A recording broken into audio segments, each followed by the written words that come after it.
दोस्तों आज हम एक्सप्लेन करने वाले हैं हाल ही में आई हुई मूवी ग्राउंड जीरो को। इसमें इमरान हाशमी लीड रोल में है। तो चलिए अब हम कहानी को स्टार्ट करते हैं। तो मूवी के पहला सीन में हमें जम्मू कश्मीर को दिखाया जाता है, जहां पिस्टल गैंग का कातिल बहुत ही ज्यादा बढ़ गए थे और इस गैंग का लीडर का नाम था अहमद स्कूल और कॉलेज के लड़का को बहका कर उससे इलीगल काम कराया करता था। आज अहमद के घर सैफ अफरीदी और उससे 3 लड़का भी मिलने के लिए आए थे। वह अहमद से कहते हैं कि हमारे घर पर पैसे की जरूरत है, क्या आप मुझे पैसा दोगे? फिर अहमद बोलता है कि मैं तुझे पैसा तो दे दूंगा, लेकिन इसके बदले तुम्हें मेरे गैंग में काम करना होगा, जिससे वो तीनों लड़का मान जाते हैं। फिर अगले दिन कुछ ऑफिसर श्रीनगर में राउंड मार रहे होते हैं और उसी में से एक ऑफिसर एक जगह आराम से बैठे हुए होते हैं। तभी हुसैन पीछे से आकर उसे जान से मार डालता है, जो कि उसे अहमद ही करने के लिए कहा था। फिर गोली की आवाज सुनकर मार्केट में के सभी लोग इधर उधर भागने लग जाते हैं। फिर ऑफिसर हुसैन को पकड़ने के लिए आता है तो हुसैन भाग जाता है। फिर यह बात कमांडो के पता चलता है तो बहुत ही ज्यादा घबरा जाता है, क्योंकि पिछले कुछ सालों से काफी ज्यादा ऑफिसर का मौत हो रहा था। इसीलिए शर्मा कहता है कि हमें जल्द से जल्द डिपार्टमेंट के होनहार ऑफिसर नरेंद्र को बुलाना होगा, नहीं तो ऐसे ही आतंकी हम लोगों को मारते रहेंगे। फिर हम दूसरा स्टेट में नरेंद्र को देखते हैं। तभी वो अपने टीमों के साथ कुछ आतंकियों के पकड़ने के लिए जा रहे होते। तभी उसी समय उस आतंकियों के नरेंद्र के बारे में पता चल जाता है। तभी आतंकियों नरेंद्र पर हमला करने लग जाते हैं। तो उन लोगों के बीच में काफी ज्यादा लड़ाई होता है। तभी लड़ाई के दौरान नागेंद्र के हाथ में एक गोली लग जाता है, लेकिन तब पर भी नरेंद्र उन सभी आतंकियों के मार डालते हैं। फिर जैसे ही नरेंद्र को शर्मा का संदेश मिलता है तो बिना कुछ सोचे समझे श्रीनगर के लिए रवाना हो जाते हैं। फिर थोड़ी देर के बाद नरेंद्र वहाँ के सभी ऑफिसर से मिलते हैं। फिर हम जूनियर ऑफिसर बीरी और हरपार को देखते हैं। वो दोनों जूनियर ऑफिसर नरेंद्र को पहले से ही जानते थे और उसके आने से बहुत ही ज्यादा खुश थे। फिर रात को नरेंद्र अपना कैब में से निकलकर सीधा अपना जगह पर जाता है। तभी उसे पता चलता है कि उसका बीवी बच्चा यहाँ ही रहते हैं। नरेंद्र अपना बीवी से कहता है कि मेरा पोस्टिंग अब श्रीनगर में ही हो गया है। यह बात सुनकर नरेंद्र का बीवी काफी ज्यादा शौक में पड़ जाती है, क्योंकि श्रीनगर में पहले से ही काफी ज्यादा ऑफिसर की मौत हो गई थी और नरेंद्र के बीवी अपना पति को खोना नहीं चाहती थी। फिर नरेंद्र कहता है कि तुम टेंशन नहीं लो, मैं सब कुछ हैंडल कर लूंगा। फिर अगले दिन एक आतंकवादी अपने फोन पर सीक्रेट कोड बता रहा होता है, क्योंकि उसी कोड के वजह से आतंकी अपना दूसरा प्लान बनाते हैं। फिर ऑफिसर उस कोड को अपना डिवाइस में टाइप कर वो पता लगा लेते हैं कि अगला अटैक कहाँ होने वाले है, जिसका मतलब था कि अगला अटैक किंग पर होने वाला है। यह सुनकर नरेंद्र सोच में पड़ जाते हैं कि किंग का मतलब क्या होगा, लेकिन थोड़ी देर के बाद नरेंद्र को पता चल जाता है कि किंग के मतलब चीफ मिनिस्टर पर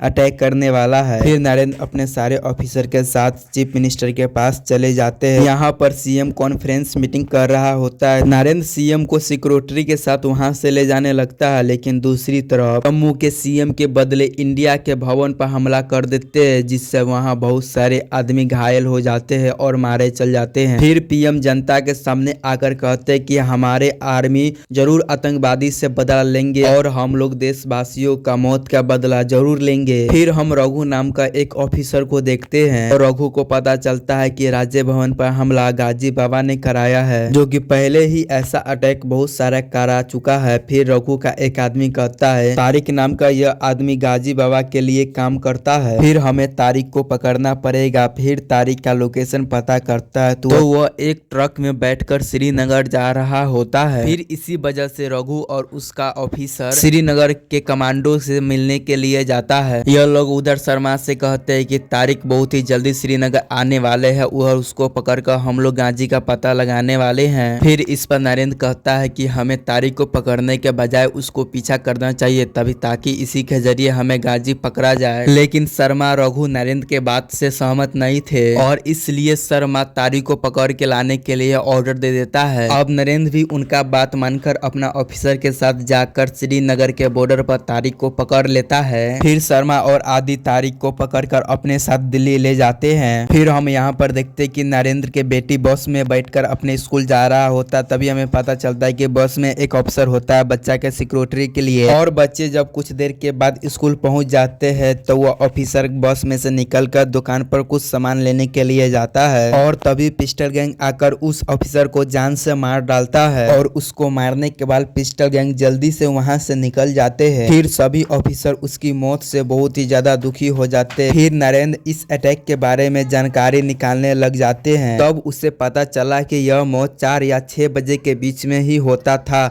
और श्रीनगर के बाकी सभी ऑफिसर को मौत इसी कॉलेज के आसपास में किया गया था। फिर नरेंद्र को समझ आ गया कि यह सारे कारनामा कॉलेज के ही बच्चे कर रहे हैं। फिर अगला 4 बजे सभी टीम के साथ नरेंद्र उस कॉलेज के पास में चले जाता है। फिर नरेंद्र को पीछे से गोली मारने वाला होता है, लेकिन नरेंद्र सही टाइम पर उसे पकड़ लेता है। तब वो डर के मारे यह कहने लगता है कि मैंने किसी को भी नहीं मारा है, मैं सिर्फ अपने परिवार को पालने के लिए यह सब कर रहा हूँ। फिर नरेंद्र को अपने घर पर ले जाता है। तब नरेंद्र देखता है कि हुसैन के घर की हालत सचमुच में बहुत ही ज्यादा खराब था। वह कुछ पैसे के लालच में आकर यह सब करने लग गया था। फिर नरेंद्र हुसैन से कहता है, अगर तुम्हें यह सब करना हुआ तुम्हारी माँ को पता चलेगा तो तुम जानता है कि तुम्हारी माँ का हालत क्या होगा, और इसलिए मैं तुझे आखिरी बार छोड़ रहा हूँ, अगर अगला बार से तुम गलत काम नहीं करोगे। फिर इतना कहने के बाद नरेंद्र वहाँ से चले जाता है। फिर हुसैन नरेंद्र को रात को मिलने के लिए कहता है, क्योंकि हुसैन अब बिल्कुल बदल चुका था। फिर हुसैन नरेंद्र से कहता है कि अहमद का एक मेन आदमी है जो कि वही आतंकवादियों को ऑर्डर देता है मारने के लिए, और उसके पास आपको एक आदमी सिर्फ पहुंचा सकता है, वो है हकीम। असल में सारे आतंकवादियों का इलाज हकीम ही करता था, इसीलिए हुसैन और नरेंद्र उससे मिलने के लिए प्लान बनाता है। फिर अगले दिन हुसैन अहमद से मिलने के लिए जाता है, लेकिन उसी समय नरेंद्र अपना पूरा टीम के साथ अहमद पर हमला कर देता है,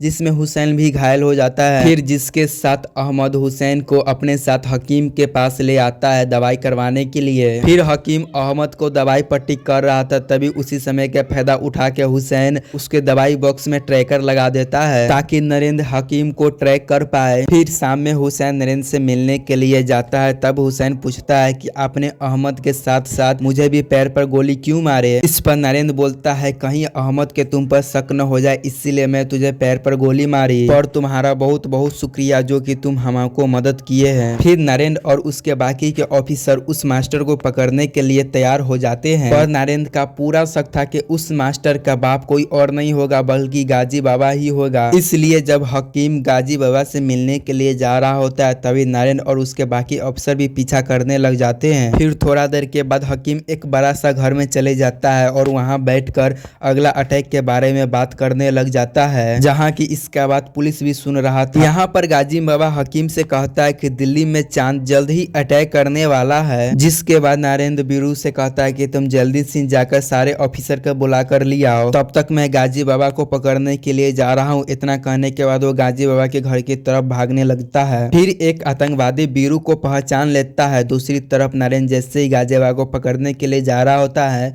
वैसे ही गाजिर बाबा भाग गया होता है। इधर बीरू अपने सारे ऑफिसर को बुलाने के लिए जा रहा होता है, बल्कि इधर ये रास्ते में एक आदमी उसके कार पर बम फेंकता है, लेकिन बीरू बम फटने से पहले ही गाड़ी में से कूद गया था। यहाँ पर नरेंद्र के तो गाजी बाबा नहीं मिला था। फिर इसके बाद नरेंद्र सीधा दिल्ली जाता है। फिर वो रघु से कहता है कि सर, दिल्ली में एक चांद नाम के आदमी हमला करने वाला है, लेकिन रघु के उसके बात पर विश्वास नहीं होता है, क्योंकि नरेंद्र के पास कोई पक्का सबूत नहीं था। इसलिए रघु यह कहकर मना कर देता है कि हम लोग बिना सबूत के कुछ भी कदम नहीं उठा सकते हैं। इतने में आदिला रघु से कहती कि सर, हमको नरेंद्र के ऊपर पूरा भरोसा है, वह गलत इन्फॉर्मेशन ला ही नहीं सकता है। फिर रघु बात को मान जाता है। उसके बाद दिल्ली के सारा ऑफिसर पूरा होटल में जाकर चांद नाम के आदमी को चेक करने लगता है। फिर वो ऑफिसर हर होटल के कस्टमर का लिस्ट भी लाकर आदिला को देती है। फिर उसके बाद आदिला का एक कॉल आता है और बात करने पर उसका होश ही उड़ जाता है, क्योंकि आतंकियों ने दिल्ली के बदले गुजरात में हमला कर दिया था और यह सब गलती नरेंद्र के वजह से हुआ था, क्योंकि इसी के कहने पर सारा ऑफिसर चांद खान के नाम को दिल्ली में ही ढूंढ रहे थे, और इसी का मौका उठाकर आतंकियों ने वहां पर हमला कर दिया। और जब यह बात शर्मा को पता चलता है तो शर्मा बहुत ही ज्यादा नरेंद्र पर चिल्लाता है, क्योंकि नरेंद्र बिना बताए हुए दिल्ली गया था, और इसलिए नरेंद्र को शर्मा 1 महीने के लिए फील्ड ड्यूटी पर हटा देता है। इसके बाद आदिला पर अटैक करने वाले कुछ आतंकियों को पता चलता है, जो कि अपना नाम बदलकर नकली नाम रखकर एक होटल में रुके होते थे। उसका नकली नाम था राहुल, वीरेंद्र और सचिन। आदिला जल्दी से उस होटल में जाकर पता करते, तब उसे पता चलता है कि वो आतंकी गुजरात और दिल्ली में सेम नाम से रुके हुए थे। तब देखने के बाद वो समझ गए थे कि वो आतंकी पहले दिल्ली में ही हमला करने का प्लान बनाया था और उसे नरेंद्र के प्लान के बारे में पता चल गया। फिर वो लोग अपना प्लान को बदल लिया। फिर आदिला नरेंद्र को कॉल कर यह सब बात बताती है। फिर नरेंद्र भी यह बात सुनकर बहुत ही ज्यादा हैरान हो जाता है। फिर यहाँ आदिला और नरेंद्र को पता चल गया कि सचिन कोई और नहीं बल्कि चांद खान है। फिर अगले दिन पीएम मीडिया से कहता है कि दिन पर दिन कश्मीर की हालत खराब होते जा रहा है और मैं खुद कश्मीर का दौरा करने आऊंगा। वहीं दूसरी तरफ आतंकी भी पीएम के आने से बहुत दिन से इंतजार कर रहा था। तो फिर नरेंद्र शर्मा से जाकर कहता है कि सर आप मुझे 1 महीना तक फील्ड ड्यूटी पर रख लीजिए, क्योंकि पीएम कश्मीर में आने वाले हैं, तभी हम उसे पूरा अपना सेफ्टी से रख पाएंगे। शर्मा भी नरेंद्र की बात सुनकर उसे रख लेता है। फिर रात को हुसैन ने नरेंद्र को कॉल करके कहता है कि कल मुझे बस स्टैंड पर अहमद के बॉस ने मुझे कोई बड़ा काम के लिए वहां पर बुलाया है, लेकिन मैं आने से मना कर दिया है। फिर नरेंद्र उसे कहता है कि तुझे वहां पर जाना चाहिए ताकि हमें तुम्हारा मदद से उस गैंग को पकड़ सके। फिर हुसैन नरेंद्र को बात मानकर बस स्टैंड पे चले जाता है। फिर काफी समय के बाद भी बस स्टैंड पर कोई और नहीं आता है। फिर उसी समय नरेंद्र को रेडियो पर एक आतंकवादी की आवाज सुनाई देता है। वह कह रहा होता है कि हमें अपना ही एक आदमी को जान को लेना होगा और वह कोई और नहीं है बल्कि वह हुसैन है। यह बात सुनते नरेंद्र हुसैन को बस स्टैंड पर बचाने के लिए जाता है, लेकिन उससे पहले बम ब्लास्ट हो जाता है और हुसैन उसी में मर जाता है। हुसैन के मर जाने के बाद नरेंद्र बहुत ही ज्यादा दुखी हो जाता है, क्योंकि वह उसी के बात पर गया था। दूसरी तरफ शर्मा मीडिया को कह रहा था कि हुसैन एक आतंकवादी था और वो अपना बम से खुद मर गया। फिर यह बात जैसे ही नरेंद्र को पता चलता है तो वो थोड़ा सा गुस्सा होकर शर्मा के पास जाता है और कहता है सर हुसैन कोई आतंकवादी नहीं था बल्कि वह मेरा ही वजह से मारा गया है। यह बात सुनते ही शर्मा उससे गुस्से से कहता है कि यह बात तुम किसी को नहीं बताओगे वरना मैं तुझे नौकरी से निकाल दूंगा। जो सुनकर नरेंद्र उनके खिलाफ चाहकर भी कुछ नहीं कर सकता। फिर नरेंद्र सोच लेता है कि वह इस जगह को छोड़कर चले जाएगा, वैसे भी वह एक भी आतंकवादी को अभी तक नहीं पकड़ा था। फिर अगले दिन आदिला नरेंद्र को श्रीनगर से न जाने के लिए रोकने के लिए वह आता है, लेकिन पर नरेंद्र उसका एक भी नहीं सुनता है और कहता है कि मैंने सोच लिया है मैं यहाँ पर नहीं रुक सकता हूँ, क्योंकि यहाँ पर सारा लोग अपना ही बारे में सोचता है, वो किसी का कदर नहीं करता है। अभी बीरू नरेंद्र को कहता है कि सर जब आप यहाँ पर आए वही उसी दिन से सभी लोग के अंदर से एक जोश जग गया है। अगर आप आज यहाँ हार मानकर चले जाएंगे तो सारे लोग अंदर से टूट जाएंगे। नरेंद्र यह बात सुनकर काफी ज्यादा इमोशनल हो जाता है और वो फैसला करता है कि आज के बाद कश्मीर को छोड़कर नहीं जाएगा। फिर अगले दिन से नरेंद्र और बाकी ऑफिसर कश्मीर को हमला को रोकने के प्लान बनाने लग जाते हैं। कुछ दिनों के बाद प्राइम मिनिस्टर कश्मीर में आते हैं, जिसमें नरेंद्र और उसका पूरा ऑफिसर पीएम को बहुत ही अच्छा सेफ्टी से रखते हैं। फिर थोड़ी देर के बाद आतंकी आ जाते हैं, जिसमें नरेंद्र और उसका पूरा ऑफिसर आतंकी को बहुत ही अच्छे से मारने लग जाते हैं। इसी हमले में एक ऑफिसर काफी ज्यादा घायल हो जाते हैं, लेकिन नरेंद्र उन सभी आतंकवादियों के मार डालता है। फिर जैसे ही नरेंद्र उस कार के पास में जाते हैं तो उस कार के अंदर एक आतंकवादी छुपे हुए दिखाई देते हैं, जो कि काफी ज्यादा डरा हुआ होता है। फिर नरेंद्र उसको पकड़कर पुलिस में ले जाता है और उसको अकेला में पूछताछ करता है कि तुम उन लोगों के साथ में क्या कर रहे थे। तभी वो आदमी बोलता है कि मैं एक नाली साफ करने वाला आदमी हूँ और मैं उन आतंकवादियों को नाली के द्वारा पीएम के पास में पहुंचाया हूँ, इसलिए वो लोग मुझे जबरदस्ती अपने पास लेकर आए थे।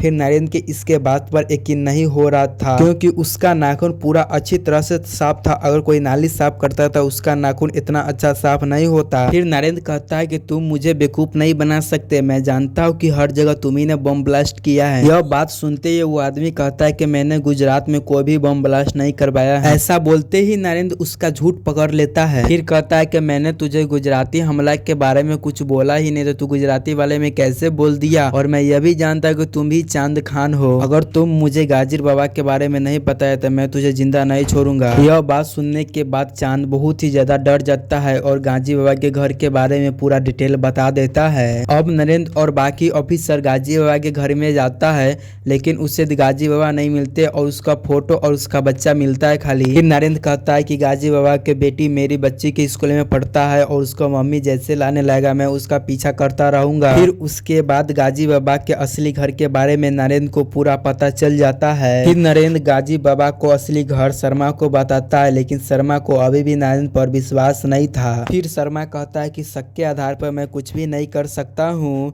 इसीलिए गाजी बाबा के घर पर अटैक करने से शर्मा मना कर देता है। फिर नरेंद्र को इस बार भी बहुत ही ज्यादा गुस्सा आता है, क्योंकि इस बार भी नरेंद्र को रोक दिया गया था। फिर नरेंद्र अपने बीबी के साथ उसी वक्त कैंप से बाहर निकलते हैं, जिसके बाद काफी मीडिया वाला उससे सवाल पूछने लग जाते हैं। फिर नरेंद्र के पत्नी गुस्से में मीडिया वाला से कह देता है कि मेरा पति एक ईमानदार ऑफिसर है और वो अपने देश के लिए हमेशा जान देने के लिए तैयार रहते हैं और वह जल्द ही आतंकवादी को खत्म कर देंगे। यह सुनने के बाद नरेंद्र के अंदर हिम्मत आते हैं, वो अकेले ही गाजिया बाबा को पकड़ने का प्लान बना लेता है। फिर बीरू और हरपाल नरेंद्र से कहता है कि हम लोग भी आपके साथ आएंगे। तो वह तीनों मिलकर गाजिया बाबा के घर पर चले जाते हैं और गाजिया बाबा के पूरा आदमी तैयार था। दूसरी तरफ आदिला को पता चल जाता है कि नरेंद्र अकेले ही गाजिया बाबा को पकड़ने के लिए गया है। यहाँ नरेंद्र और हरपाल एक साथ घर के अंदर घुस जाते हैं और बीरू घर के बाहर रहकर सबको नजर रख रहा था। तभी घर के बाहर कुछ लोग मिलकर बीरू के ऊपर पत्थरबाजी करने लग जाते हैं, जिससे बीरू की हालत काफी ज्यादा खराब हो जाता है और उसी वक्त अंदर हरपाल और नरेंद्र गाजिया बाबा के ऊपर हमला कर देते हैं। साथ ही गाजी बाबा नरेंद्र के ऊपर हमला करने लग जाते हैं। उसके बाद यहाँ पर काफी ज्यादा फाइट होने लग जाते हैं। यहाँ आदिला नरेंद्र को मदद करने के लिए बाकी ऑफिसर को अपने साथ लेकर आने लगती है। यहाँ पर नरेंद्र और गाजिया बाबा के बीच में काफी ज्यादा खतरनाक लड़ाई चल रही थी